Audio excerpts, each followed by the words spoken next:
Morgen Mal et aussi, je pense, à distance, puisque ceci est retransmis. Je suis très heureuse d'être là. En tant que CEO d'une entreprise publique, aujourd'hui, je me sens comme une vedette de télé dans ce lieu magnifique et c'est fantastique. Entreprendre dans la culture est passionnant, avec tous les outils disponibles. On peut être très, très créatif.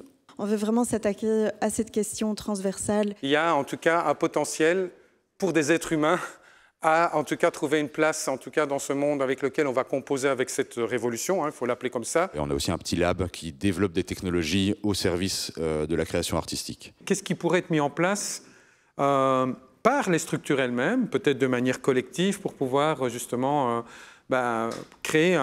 montrer que d'autres IA sont possibles, pour paraphraser un mot qui était utilisé par les altermondialistes il y a une trentaine d'années. Aujourd'hui, il faut se rendre compte que c'est un nouveau monde qui est en train de se déployer.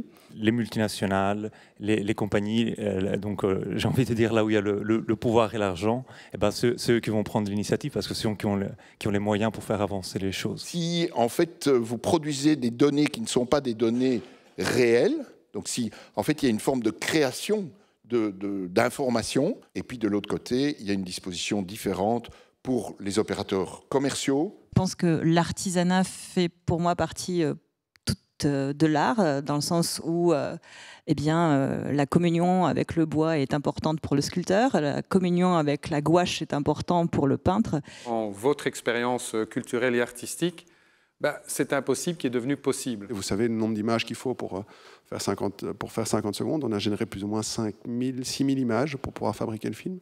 Et donc l'IA, on l'utilise de plus en plus chez nous, un peu toutes et tous, comme objet d'inspiration et de création.